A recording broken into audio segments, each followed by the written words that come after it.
Dear students and dear friends, बहुत बहुत स्वागत है अपने चैनल SVM अकेडमी में। साथियों, आज हम लोग उत्तर प्रदेश शिक्षा सेवा चयन आयोग के द्वारा प्रवक्ता चयन परीक्षा विज्ञापन संख्या 2/2022 यानी 2022 वाला पीजीटी का जो एग्जाम हुआ, जो कि 10/5/2026 10 मई 2026 को हुआ प्रथम पाली में, और विषय था आपका सिविक्स। और इसका हम लोग क्या देखने वाले, उत्तर कुंजी मास्टर सेट जो है आपका, जो फाइनल आंसर की है, जो आयोग के द्वारा कल अंतिम परीक्षा परिणाम जारी किया है, उसके साथ ही कट ऑफ और मास्टर आंसर की भी जारी किया गया। तो आइए देखते हैं कि कौन कौन से क्वेश्चन आपके हिसाब से सही थे या कौन कौन से क्वेश्चन आपके गलत थे।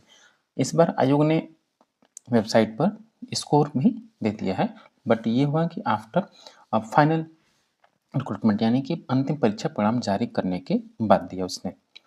तो अब देख लीजिए जरा ये पेपर, क्योंकि पेपर देखिए, जो लोग भी अभी 2026 में पीजीटी या बीपीएससी या अन्य राज्यों की परीक्षा की तैयारी कर रहे हैं, चाहे उत्तराखंड का हो, उन सभी के लिए महत्वपूर्ण है। तो चलिए देखते हैं कि आयोग ने किस क्वेश्चन का कौन सा आंसर दिया है फाइनल आंसर की के बताओ। चलिए पहला क्वेश्चन है कि हम राज्य को एक सामान्य जीवन में व्यक्तियों के संघ के रूप में देखते हैं। हम इसे व्यक्तियों के एक संघ के रूप में अधिक देखते हैं, जो पहले से ही एक और अधिक सामान्य उद्देश्य के लिए विभिन्न समूहों में एकजुट है। संप्रभुता पर यह कथन किस विचारधारा से संबंधित है? तो ये है आपका बहुलवादी बहुलवादी स्कूल विचारधारा, यानी प्लूरलिस्ट इसको मानते हैं।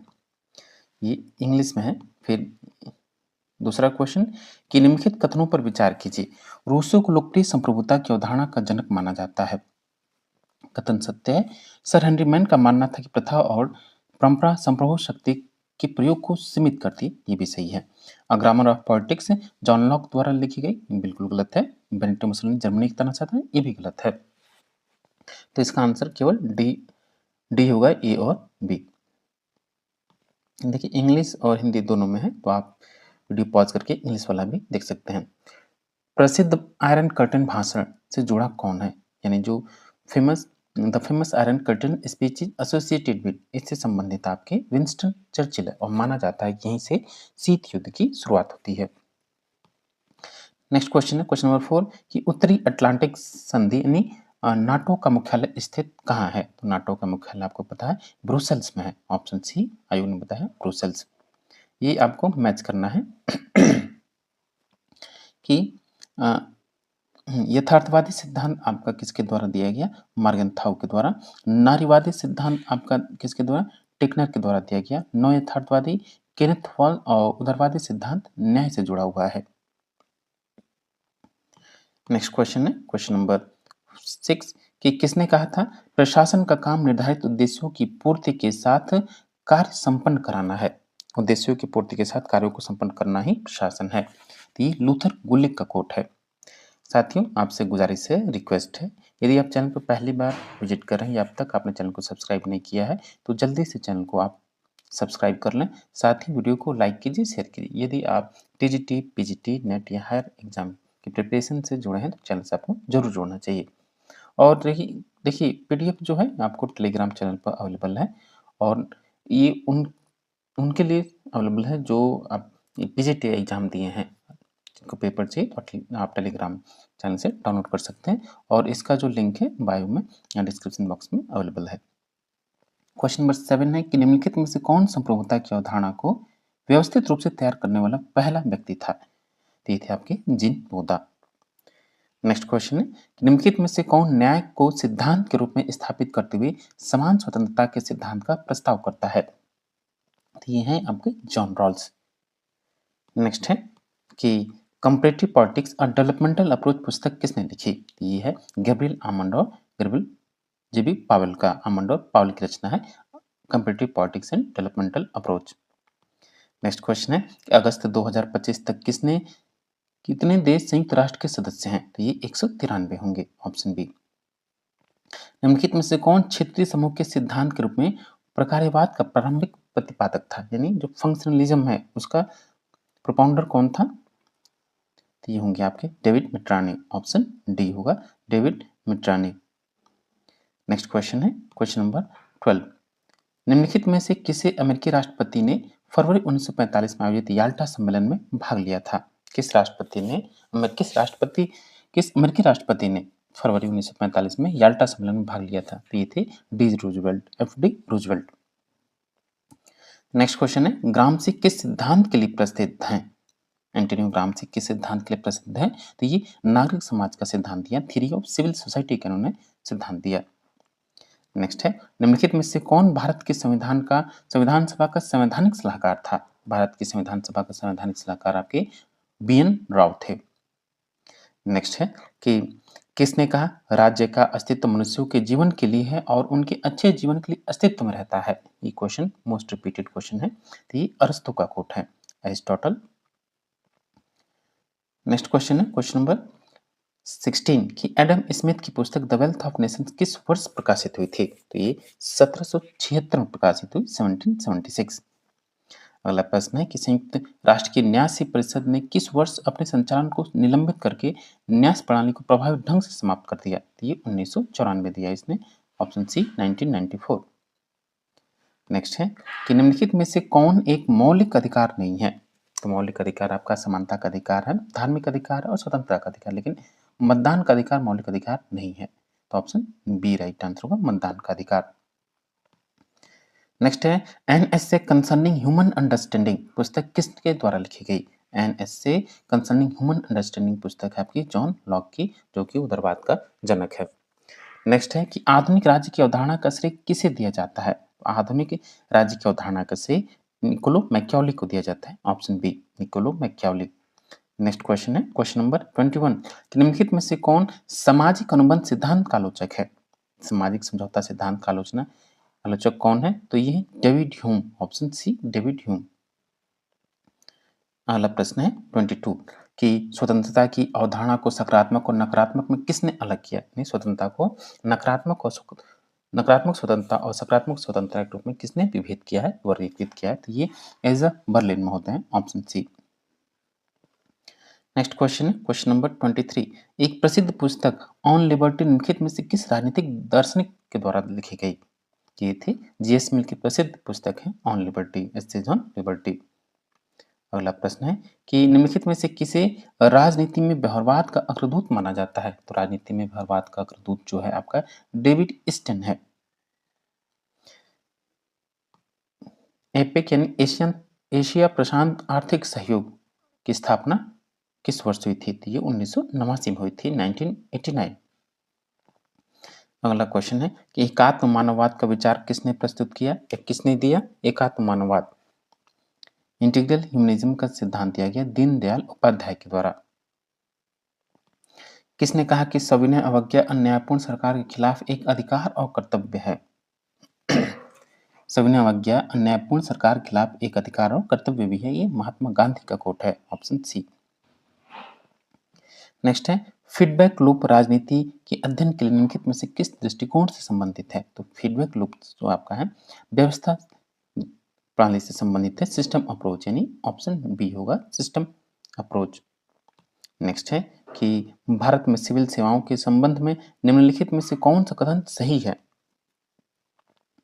कि भारत सरकार अधिनियम 1919 ने भारत के राज्य सचिव की अध्यक्षता वाली शाही सेवाओं के दो भागों में विभाजित करने का प्रावधान किया, अखिल भारतीय सेवाएं और केंद्रीय सेवाएं। ये कथन आपका सही है। और प्रथम लोक सेवा आयोग की स्थापना 1 अक्टूबर 1926 को सर रॉस बार्कर की अध्यक्षता में की गई थी, ये भी सही है। ए और डी यानी option D, D right answer होगा। नेक्स्ट है कि बारदोली सत्याग्रह में गांधी के साथ कौन गए थे? तो बारदोली सत्याग्रह में गांधी के साथ सरदार पटेल गए थे। अगला प्रश्न है क्वेश्चन नंबर 31 कि ग्लासनोस्त का विचार किसके द्वारा दिया गया था? गोर्बाचेव ग्लासनोस्त और पेरेस्ट्रोइका का जो विचार दिया गया ये गोर्बाचेव के द्वारा दिया गया। अगला प्रश्न है अमेरिकी संविधान राज्यों के बीच संबंधों का वर्णन करता है, अनुच्छेद 4 है, आर्टिकल 4। अगला प्रश्न है कि पुस्तक और उनके लेखक हैं। द सोशल सिस्टम जो है ये रचना है टॉलकॉट पार्सन की। Scientific man versus power politics ये रचना है हेंस मार्गनथाउ की। The globalisation of world politics ये रचना है आपकी बेलिस और स्मिथ की। और the theoretical aspect of international politics ये महेंद्र कुमार की रचना है। नेक्स्ट है कि संयुक्त राष्ट्र ने 2020 में मुख्य रूप से निम्नलिखित के लिए कोविड-19 प्रत्युत्तर और पुनर्प्राप्ति कोष की शुरुआत की। तो ये किसके द्वारा किया गया? तो ये डब्ल्यू सामाजिक आर्थिक प्रभावों को दूर करने में निम्न और मध्यम आय वाले देशों की सहायता करना। मानव और नागरिक अधिकारों की घोषणा का नारा किस क्रांति से संबंधित है? मानव और नागरिक अधिकारों की घोषणा आपकी फ्रांसीसी क्रांति से संबंधित है। नेक्स्ट क्वेश्चन है कि तुलनात्मक राजनीति में अग्रणी योगदान शुरू किसके द्वारा किया गया था? तो तुलनात्मक राजनीति की शुरुआत जो की गई अरस्तु के द्वारा की गई। अगला प्रश्न है 37 कि अरेन लिस्फर्ड किस सिद्धांत के लिए सबसे ज्यादा जाने जाते हैं? तो अरेन लिस्फर्ड आपके सहयोगात्मक लोकतंत्र यानी कंसोसिएशनल डेमोक्रेसी के लिए जाने जाते हैं। ऑप्शन सी सही होगा, ऑप्शन सी सहयोगात्मक लोकतंत्र। अगला प्रश्न है क्वेश्चन नंबर 38 कि तुलनात्मक राजनीति के बारे में निम्नलिखित में से कौन से कथन सही हैं? तो ये होगा कि तुलनात्मक राजनीति राजनीतिक समाजीकरण का अर्थ वह प्रक्रिया है जिसमें लोग समाजीकरण की प्रक्रिया के माध्यम से राजनीतिक आदर्शों के बारे में सीखते हैं। सत्य है। राजनीतिक भागीदारी का अर्थ विभिन्न माध्यमों से सरकार, प्रशासन आदि में लोगों की भागीदारी, ये भी सत्य है। राजनीतिक संस्कृति राजनीतिक प्रणालियों के बारे में व्यापक रूप से साझा मान्यताओं, भावनाओं और मूल्यों का एक समूह है जो सरकार और नागरिकों के बीच एक कड़ी के रूप में कार्य करता है, ये भी सत्य है। तुलनात्मक राजनीति के दायरे में केवल औपचारिक एजेंसियां शामिल हैं जो प्रत्यक्ष या अप्रत्यक्ष रूप से निर्णय लेने या सत्ता संघर्ष में शामिल हैं, ये गलत है। ठीक, तो ए बी सी सही होगा, option A B C. Next है क्वेश्चन नंबर 39 कि निम्नलिखित में से किसने सबसे पहले विसंबंधन की अवधारणा बताई? विसंबंधन मतलब एलियनेशन की का सिद्धांत किसने दिया? तो ये मार्क्स के द्वारा दिया गया, कार्ल मार्क्स। नेक्स्ट क्वेश्चन है क्वेश्चन नंबर 40 कि लाल बहादुर शास्त्री राष्ट्रीय प्रशासन अकादमी यानी LBSNAA लवासना मसूरी निम्नलिखित में से किस विद्यालय से संबंधित है? तो ये JNU से संबंधित है, जवाहरलाल नेहरू यूनिवर्सिटी से। निम्नलिखित को घटना के आरोही क्रम में व्यवस्थित करें। तो ये होगा सबसे पहले आपकी लॉर्ड वेलेस्ली ने कलकत्ता में कॉलेज ऑफ फोर्ट विलियम की स्थापना की। फिर उसके बाद भारत में योग्यता आधारित आधुनिक सिविल सेवाओं की अवधारणा पेश की गई। फिर उसके बाद है आपका ICS पास करने वाले पहले भारतीय और मिशन कर्मयोगी राष्ट्रीय कार्यक्रम अपनाया गया लास्ट में। तो ये होगा आपका ABACD यानी ऑप्शन सी राइट आंसर है। नेक्स्ट है कि 42 सरकार के किस रूप में कार्यपालिका विधायिका के प्रति जवाबदेह होती है? तो संसदीय लोकतंत्र में। नेक्स्ट क्वेश्चन है क्वेश्चन नंबर 43 गांधी का सविनय अवज्ञा का विचार किससे लिया गया था? तो गांधी का सविनय अवज्ञा का विचार हेनरी डेविड थोरो से लिया गया। किस वर्ष प्रथम प्रशासनिक सुधार आयोग यानी ARC की स्थापना की गई थी? 1966 में की गई। नेक्स्ट क्वेश्चन है क्वेश्चन नंबर 45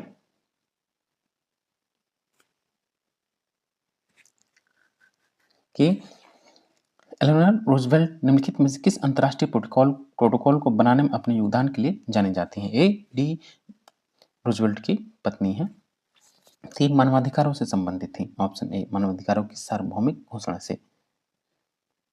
अगला प्रश्न है कि किसने राजनीति को मूल्यों को आधिकारिक आवंटन के अध्ययन के रूप में परिभाषित किया क्योंकि यह शक्ति के उपयोग वितरण से प्रभावित होता है? तो ये डेविड ईस्टन से संबंधित है, ऑप्शन बी डेविड ईस्टन। अगला प्रश्न है कि द सोशल कॉन्ट्रैक्ट पुस्तक किसके द्वारा लिखी गई थी? द सोशल कॉन्ट्रैक्ट जो पुस्तक है जीन जैक रूसो की है, option B J Rousseau.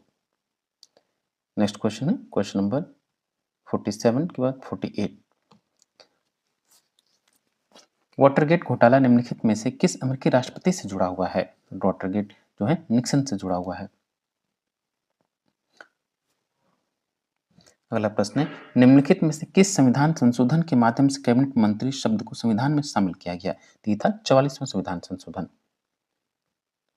Next है किस वर्ष NPT आधिकारिक रूप से लागू हुआ था? तो ये 1970 में लागू हुआ। नेक्स्ट है कि निम्नलिखित में से किस मामले में संविधान का मूल संरचना सिद्धांत निर्धारित किया गया था? तो केशवानंद भारतीय मामले में बेसिक स्ट्रक्चर यानी संविधान का मूल संरचना का सिद्धांत प्रतिपादित किया गया। अगला है कि अलेक्जेंडर वेंट का संबंध अंतर्राष्ट्रीय राजनीति के किस सिद्धांत से है? तो अलेक्जेंडर वेंट जो है आपकी रचनात्मकता यानी कंस्ट्रक्टिविज्म से संबंधित है, ऑप्शन डी। अगला प्रश्न है क्वेश्चन नंबर 53, यथार्थवाद के 6 सिद्धांत किसने दिए थे? यथार्थवाद के 6 सिद्धांत मॉर्गनथाउ के द्वारा दिए गए, ऑप्शन बी सही है। नेक्स्ट क्वेश्चन है क्वेश्चन नंबर 54 कि संविधान का अनुच्छेद 324 किससे संबंधित है? तो ये चुनाव आयोग से संबंधित है, इलेक्शन कमीशन ऑफ इंडिया से। नेक्स्ट है निम्नलिखित में से किस मानव विकास रिपोर्ट का शीर्षक a matter of choice people and possibilities in the age of AI है? तो ये SDR 25 का। अगला प्रश्न है कि राजनीति पर कौन सा दृष्टिकोण सुलह और सहयोग पर जोर देता है? तो ये उदारवादी दृष्टिकोण है, ऑप्शन ए उदारवादी या लिबरल पर्सपेक्टिव।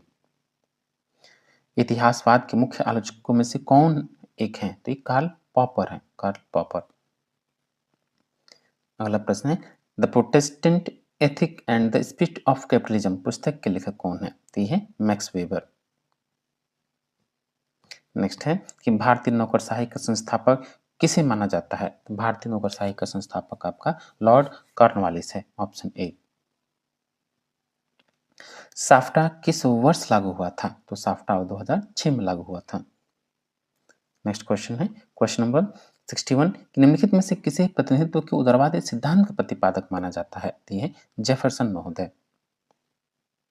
अगला प्रश्न है इदी अमीन किस देश के तानाशाह थे? तो युगांडा के तानाशाह थे। निम्नलिखित में से कौन भारत के पहले मुख्य न्यायाधीश थे? तो हीरालाल जे कानिया, HJ कानिया भारत के प्रथम CJI थे।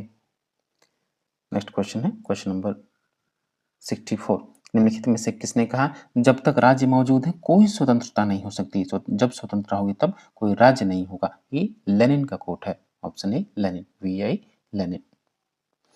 संघाई सहयोग संगठन यानी SCO तियानजिन शिखर सम्मेलन 2025 था क्या? तो SCO की राज्य परिषद के प्रमुखों की 25वीं बैठक थी। मानव सुरक्षा का विचार 1994 निम्नलिखित में से किस अंतर्राष्ट्रीय संगठन द्वारा प्रस्तावित किया गया था? तो ये यूनाइटेड नेशन डेवलपमेंट प्रोग्राम यानी UNDP के द्वारा।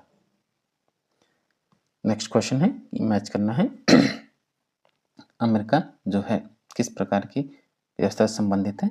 ये संबंधित है आपका मेरिट एंड स्पॉइल सिस्टम यानी गुण और पद पुरस्कार से व्यवस्था से संबंधित है आपका अमेरिका का नौकरशाही। ठीक, फ्रांस किससे संबंधित है? तो ये संबंधित है बहु बजट। यूके किससे संबंधित है आपका? ये है अलिखित और लचीला संविधान और भारत एकीकृत न्यायपालिका से संबंधित है। नेक्स्ट है कि भारत में धन विधेयक केवल किसमें पेश किया जा सकता है? तो केवल और केवल क्या राष्ट्रपति की पूर्व अनुमोदन के साथ लोकसभा में। नेक्स्ट है कि निम्नलिखित आंदोलनों या अभियानों को कालक्रम के अनुसार व्यवस्थित करें। तो सबसे पहले आपका चीन की जनवादी गणराज्य की स्थापना होती है, फिर उसके बाद 100 फूल खिलने दो, फिर उसके बाद ग्रेट लिप फॉरवर्ड और सांस्कृतिक क्रांति लास्ट में। तो ऑप्शन डी सही होगा।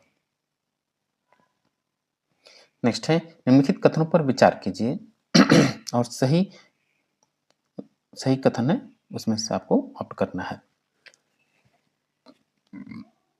किसी निंदा प्रस्ताव में लोकसभा में इसे पारित करने के लिए विशिष्ट कारण बताए जाने चाहिए, सही है।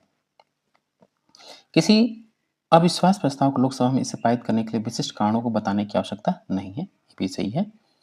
और निंदा प्रस्ताव पारित होने से मंत्रिपरिषद को इस्तीफा देने के लिए मजबूर होना पड़ता है, बिल्कुल नहीं। अविश्वास प्रस्ताव पारित होने से मंत्रिपरिषद को इस्तीफा देने के लिए मजबूर होना पड़ता है, ये सही है। तो सी गलत होगा यानी ABD यानी ऑप्शन बी सही है, ABD।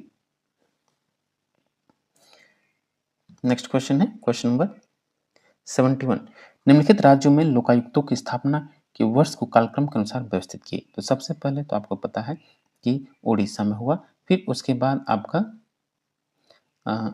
उत्तर प्रदेश, फिर आपका आंध्र प्रदेश और फिर लास्ट में जम्मू कश्मीर। तो ऑप्शन ए सही है। किस आधुनिक देश का संविधान मॉन्टेस्क्यू के सिद्धांत से सबसे अधिक प्रभावित है? तो ये यूएस के हैं, यूएसए से है, यानी संयुक्त राज्य अमेरिका, ऑप्शन बी। 73 ट्रूमैन सिद्धांत का मुख्य उद्देश्य क्या था? ट्रूमैन सिद्धांत का मुख्य उद्देश्य ये था कि साम्यवाद के प्रसार को रोकना, ऑप्शन डी। अगला प्रश्न है कि भारत के संविधान के तहत निम्नलिखित में से कौन सा प्रावधान न्यायपालिका की स्वतंत्रता को सबसे प्रत्यक्ष रूप से सुनिश्चित करता है? तो अनुच्छेद 124(4), ऑप्शन सी। किस सहायक एजेंसी को नेहरूवादी काल में सुपर कैबिनेट बताया गया था? तो ये था योजना आयोग। कथन और कारण से संबंधित प्रश्न है कि पंचशील समझौता भारत और चीन के बीच 29 अप्रैल 1952 को हस्ताक्षरित 5 सूत्रीय समझौता था। ये गलत है, 1954 में हुआ था। इस समझौते में भारतीय प्रधानमंत्री जवाहरलाल नेहरू और चीनी प्रधानमंत्री चाउ एन लाई ने हस्ताक्षर किए। ये सही है। कथन एक असत्य और दूसरा कथन सत्य होगा, यानी ऑप्शन डी। नेक्स्ट है कि भारतीय प्रशासन में स्टील फ्रेम की अवधारणा का अर्थ क्या है? तो इसका अर्थ है कि भारतीय सिविल सेवाओं को स्थायित्व और केंद्रीयता। नेक्स्ट है कथन और कारण कि एक दर्शन के रूप में प्रत्यक्षवाद मानकीय आदर्शों पर जोर देता है। प्रत्यक्षवाद मानकीय आदर्शों पर जोर देते गलत है। विधिक प्रत्यक्षवाद के अनुसार कानून प्रतिबंध द्वारा समर्थित संप्रभुता का आदेश है, समर्थित संप्रभु का आदेश है, सही है। तो प्रथम गलत है, द्वितीय सत्य नहीं, ऑप्शन डी।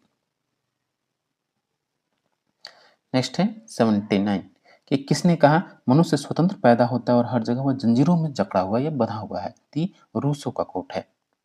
योग्यता सिद्धांत के आधार पर भर्ती की वैज्ञानिक प्रणाली अपनाने वाला पहला देश कौन सा है? ये चाइना है, ऑप्शन सी चीन। नेक्स्ट है कि मिशन कर्मयोगी के बारे में निम्नलिखित में से कौन सा कथन सही है?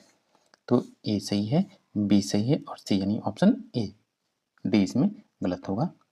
नेक्स्ट है कि कथन और कारण से संबंधित प्रश्न मुकाबले समिति जो है संरक्षण प्रणाली को समाप्त किया, सही है। एसएसएन आयोग प्रतियोगी परीक्षाएं इंग्लैंड में और भारत में एक साथ आयोजित की जानी चाहिए, ये गलत है। तो ऑप्शन सी सही है, प्रथम सही, द्वितीय गलत। अगला प्रश्न है कि निम्नलिखित में से कौन सा सिद्धांत संघर्ष को कम करने में अंतर्राष्ट्रीय संगठनों, सहयोग और परस्पर निर्भरता के महत्व पर बल देता है? तो ये आपका उदारवाद। अगला प्रश्न है 84 कि भारतीय न्याय संहिता 2023 के बारे में क्या सच है? तो ए, बी और सी तीनों सत्य हैं, डी इसमें गलत है। तो डी सही होगा, ए, बी, सी। नेक्स्ट है कि हवाना शिखर सम्मेलन 1979 में गुटनिरपेक्ष आंदोलन के भीतर तीव्र विभाजन जिसमें क्यूबा सोवियत संघ करीब पहुंच गया, ये कथन आपका सही है। गुटनिरपेक्ष आंदोलन को अक्सर मार्क्सवाद लेनिनवाद की राजनीतिक अभिव्यक्ति के रूप में वर्णित किया जाता है, ये गलत है। तो ऑप्शन सी सही है, प्रथम सही, द्वितीय गलत, यानी ऑप्शन सी। अगला प्रश्न है कि कौन सी नेतृत्व शैली सख्त नियमों, पदानुक्रम और अनुशासन पर निर्भर करती है? यह है नौकरशाही, ब्यूरोक्रेसी। नेक्स्ट है किस समूह को हिंद प्रशांत में चीन के प्रभाव का प्रतिकार माना जाता है और इसमें भारत भी शामिल है? तो यह है आपका क्वाड, सी। नेक्स्ट है कि भारत में स्वायत्त नियामक आयोग को प्रत्यक्ष राजनीतिक हस्तक्षेप से स्वतंत्र प्राप्त है, ये सही है, क्योंकि उनके सदस्यों का कार्यकाल निश्चित होता है और उन्हें केवल विशिष्ट कानूनी प्रावधानों के तहत हटाया जा सकता है। कथन और कारण सही है, व्याख्या भी सही है, तो ऑप्शन ए सही है। नेक्स्ट है कि डॉक्टर भीमराव अंबेडकर ने किस मौलिक अधिकार को संविधान का हृदय और आत्मा बताया था? तो संवैधानिक उपचारों का अधिकार, ऑप्शन सी। नेक्स्ट है कि आधुनिक उदारवाद प्राचीन उदारवाद से मुख्य रूप से अलग है कि यह समाज कल्याण को बढ़ावा देने के लिए राज्य के हस्तक्षेप का समर्थन करता है, ऑप्शन बी। नेक्स्ट है कथन और कारण से संबंधित कि संयुक्त राज्य अमेरिका और सोवियत संघ के बीच साल्ट 1972 पर हस्ताक्षर किए गए थे, ये कथन सही है। अमेरिकी राष्ट्रपति जिमी कार्टर ने 1978 में सोवियत संघ के साथ साल्ट 2 संधि पर हस्ताक्षर किए, ये गलत है। तो ऑप्शन सी, कथन एक सही है, द्वितीय गलत है। नेक्स्ट है कि किससे निर्णय लेने के सिद्धांत का जनक माना जाता है? तो ये हर्बर्ट साइमन है, डिसीजन मेकिंग सिद्धांत के जनक हर्बर्ट साइमन।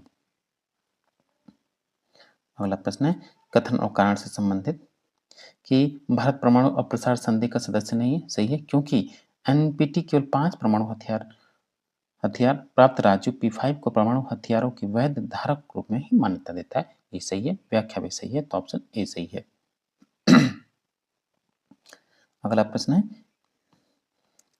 94 निम्नलिखित में से किस आयोग या समिति ने केंद्र द्वारा अवशिष्ट शक्तियों के दुरुपयोग पर अंकुश लगाने की सिफारिश और राज्य की अधिक स्वायत्ता की मांग की? ये थी Rajamannar committee, option A Rajamannar समिति।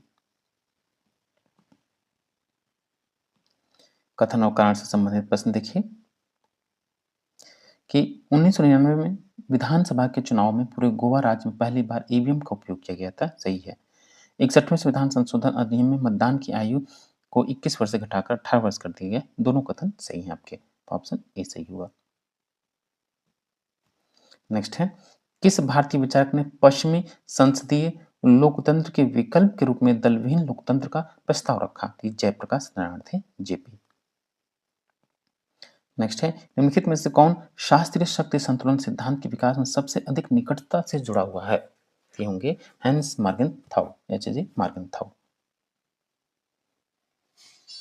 नेक्स्ट है कि कथन और कारण से संबंधित प्रश्न कि विनियोग अधिनियम सरकार को भारत संचय निधि से धन निकालने के लिए अधिकृत करता है। सही है। विनियोग अधिनियम के माध्यम से संसद के अनुमोदन के बिना संचित निधि से कोई पैसा खर्च नहीं किया जा सकता। ये भी सही है और व्याख्या भी सही है, तो ऑप्शन ए सही है। नेक्स्ट है कि प्राकृतिक स्वतंत्रता की अवधारणा से जुड़ी हुई है कौन? तो प्राकृतिक स्वतंत्रता की अवधारणा से कौन सा सिद्धांत जुड़ा हुआ है? तो आपका सामाजिक समझौता सिद्धांत, सोशल कॉन्ट्रैक्ट थियरी। नेक्स्ट है कि उच्चतम न्यायालय के निम्नलिखित में से किस निर्णय में इस बात पर बल दिया गया है कि मौलिक कर्तव्य मौलिक अधिकारों के समान ही महत्वपूर्ण है? तो ये मिनर्वा मिल्स लिमिटेड बना भारत संघ, ऑप्शन सी। नेक्स्ट है कि विश्व स्वास्थ्य संगठन यानी WHO 1947 बनाई गई संयुक्त राष्ट्र की एक विशेष एजेंसी गलत है। अंतर्राष्ट्रीय नागरिक उड्डयन संगठन का मुख्यालय पेरिस में, ये भी गलत है, तो दोनों कथन गलत होंगे, तो ऑप्शन बी सही है। नेक्स्ट क्वेश्चन है कि मोहर वैनगार्ड पार्टी के बारे में लेनिन के सिद्धांत के अनुसार सर्वहारा क्रांति का नेतृत्व किसे करना चाहिए? तो यह है मार्क्सवादी सिद्धांत की स्पष्ट समझ के साथ पेशेवर क्रांतियों का एक छोटा अत्यधिक अनुशासित समूह, ऑप्शन डी। नेक्स्ट क्वेश्चन है question number 103।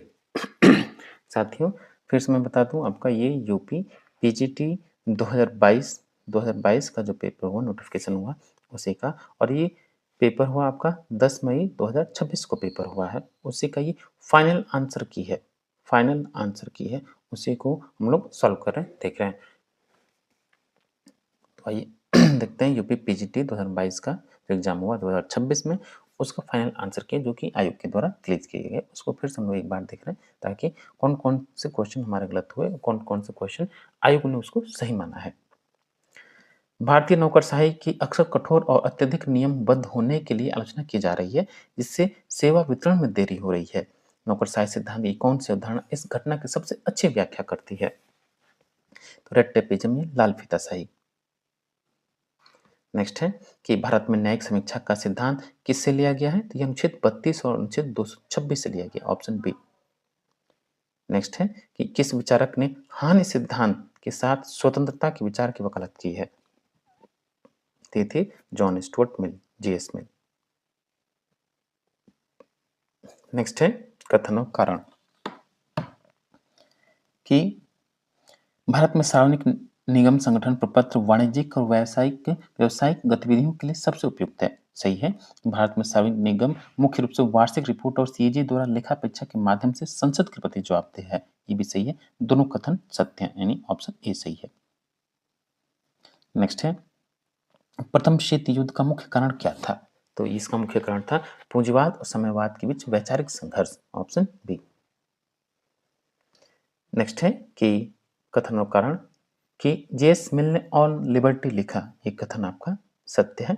Grammar of politics John Locke द्वारा लिखा गया, ये गलत है। नेक्स्ट है कि सार्क के निर्णय लेने वाली सर्वोच्च संस्था शिखर बैठक है। कथन सत्य है। और सार्क को औपचारिक रूप से 8 दिसंबर 1985 को ढाका बांग्लादेश में शुरू किया गया था। ये भी सही है, दोनों कथन सत्य हैं। Option A.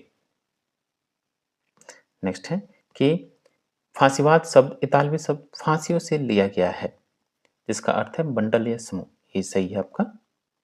लोकतांत्रिक बहुलवाद फांसीवाद की विशेषता नहीं है। ये भी सही, दोनों कथन सत्य हैं। Option A. नेक्स्ट है, भारत का राष्ट्रपति एक ऐसे प्रधानमंत्री की नियुक्ति कर सकता है जो संसद के किसी भी सदन का सदस्य न हो, लेकिन ऐसे व्यक्ति को 6 माह के भीतर सदस्य जरूर बन जाना चाहिए। ऑप्शन बी, 6 माह। कौटिल्य के राजमंडल के सिद्धांत का क्या अर्थ है? तो कौटिल्य के राजमंडल के सिद्धांत का अर्थ है विदेश नीति और अंतर्राज्यीय संबंध। नेक्स्ट है कि मंत्रिपरिषद की सामूहिक जिम्मेदारी का सिद्धांत निम्न में से निहित है, तो 75(3) में है। Option B. प्रशासन में शुरू की गई प्रदर्शन बजटिंग परफॉर्मेंस बजट निर्माण और मूल्यांकन की प्रणाली किसका एक उदाहरण है? तो कार्यकारी नियंत्रण। ऑप्शन डी, एग्जीक्यूटिव कंट्रोल का उदाहरण है। भारत में विकास प्रशासन की अवधारणा को किस पंचवर्षीय योजना के दौरान प्रमुखता प्राप्त हुई? तो ये दूसरी पंचवर्षीय योजना के तहत। अरस्तु ने सरकार के प्रकारों को कितनी श्रेणियों में वर्गीकृत किया है? तो कुल 6। ऑप्शन डी, कुल 6। अगला प्रश्न है कि कथन और कारण कि जनमत अमेरिका और फ्रांस में कार्यकारी शक्ति पर एक नियंत्रण के रूप में कार्य करता है। सत्य है, क्योंकि दोनों देश जनमत संग्रह, लगातार चुनाव और मजबूत मीडिया स्वतंत्र के माध्यम से सार्वजनिक भागीदारी की अनुमति देते हैं। सत्य है। ऑप्शन ए और 8 दोनों सत्य, आर की सही व्याख्या है। नेक्स्ट है कि संयुक्त राष्ट्र के किस अंग के पास नए सदस्यों की प्रवेश की सिफारिश करने की शक्ति है? ये सुरक्षा परिषद के पास है। किसने संयम को बुराई के रूप में वर्णित किया है? तो जेस मिल। आवश्यकताओं के पदानुक्रम सिद्धांत का प्रस्ताव कौन है? यानी हायरार्की ऑफ नीड्स का सिद्धांत किसने दिया? तो अब्राहम मास्लो के द्वारा दिया गया। निम्नलिखित में से किस संगठन में दक्षिण एशिया और दक्षिण पूर्व एशिया दोनों के देश शामिल हैं? तो ये बिम्स्टेक में शामिल है। Option B, BIMSTEC. अगला प्रश्न है, निम्नलिखित में से कौन सा मौलिक अधिकार भारतीय नागरिकों और विदेशी दोनों के लिए उपलब्ध है? तो ये प्राण और दैहिक स्वतंत्रता का अधिकार, अनुच्छेद 21। Option B. निम्नलिखित संयुक्त राष्ट्र की विशेष एजेंसियों को उनकी स्थापना के कालक्रम के अनुसार व्यवस्थित कीजिए। ये है आपका ACPD। क्वेश्चन नंबर नेक्स्ट है कि भारत में वस्तु एवं सेवा कर जीएसटी की शुरुआत की ओर से एक बदलाव के रूप में गया है। किसमें? तो ये जीएसटी परिषद के माध्यम से सहकारी संवाद को मजबूत करना। 125 और लास्ट क्वेश्चन है इसका कि भारतीय वन सेवा के अधिकारी के खिलाफ अनुशासनात्मक कार्रवाई करने का अधिकार किसके पास है? तो राष्ट्रपति के पास है, भारत के राष्ट्रपति। Option B, president of India. तो साथियों, ये था आपका यूपी पीजीटी 2022 का पेपर फाइनल आंसर की, जो कि आयोग के द्वारा रिलीज किया गया अंतिम परीक्षा परिणाम के बाद। तो आप देख लीजिए, पेपर जरूर आप देखिए, क्योंकि आप आगामी परीक्षाओं की जिन परीक्षाओं की तैयारी कर रहे हो उसके लिए बेहद बेहद लाभप्रद है, चाहे आप किसी भी स्टेट के हों। Thank you for watching.